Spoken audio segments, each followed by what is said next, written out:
nasihat untuk kami para penuntut ilmu yang sedang futur. Apakah harus kami lakukan ketika futur itu datang? Futur itu artinya tidak bersemangat. Itu futur.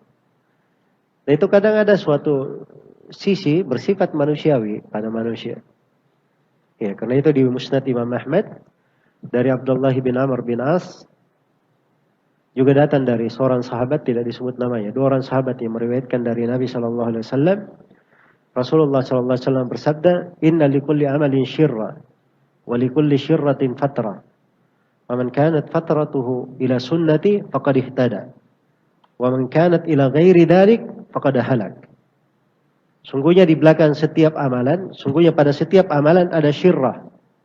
Seorang bersemangat. Kemudian di belakang setiap semangat ada fatrah. Ini lesu namanya, masa futur ini. Ada fatrah. Tapi pada saat dia futur, di sini kita harus mengontrol diri.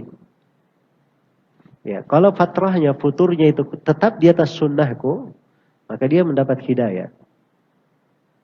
Dia mendapat apa? Hidayah. Ya, anggaplah misalnya dia menuntut ilmu, malas. Tapi dia kerjanya puasa, sholat di malam hari. Ini dia alih profesi kepada hal yang apa? Lebih bagus. Ya, dia hafal Al-Quran, ini nggak mau masuk nih. Sudah berapa kali saya baca nggak mau masuk. Ya, kita ganti tema dulu. Dia baca sirah Nabi Sallallahu Alaihi Wasallam. Jelas ya? Atau dia pergi sholat sunnah. Ya, ini kan dia futur di sini, tetapi tetap dia mengarah ke hal lain di dalam hal yang apa? Hal yang sunnah, sesuai dengan sunnah. Ini dapat hidayah. Tapi kapan kepada selain hal itu, sudah futur, dia pergi ke dosa, hal maksiat, ini yang binasa.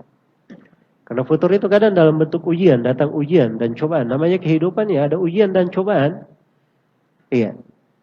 Makanya kalau itu dihadapi oleh seorang hamba, maka dia berusaha mengarahkan dirinya kepada kebaikan. Pintu-pintu ketaatan itu banyak, alhamdulillah. Hal yang mendekatkan diri kepada Allah itu sangat banyak sekali. Nah, disinilah pentingnya seorang itu belajar dan menuntut ilmu. Supaya dia kenal pintu-pintu ketaatan. Iya. Ada pintu-pintu ketaatan itu terlihat pada zahir, pada badan, anggota badan, gerakan, amalan. Ada yang dalam bentuk lisan.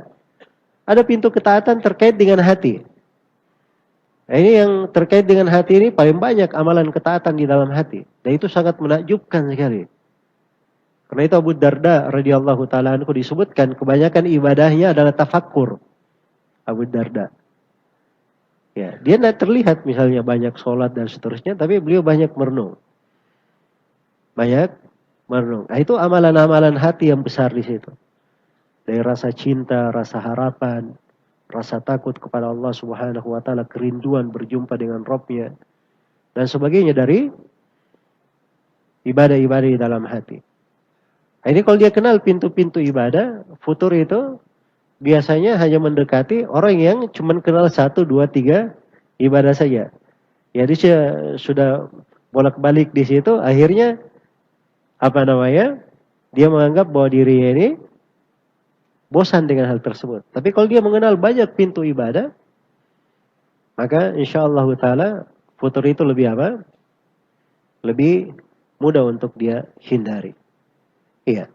Sambil dia jaga dirinya istiqamah. Seorang penuntut ilmu itu, kalau dia penuntut ilmu, begitu kena futur, jangan berubah statusnya.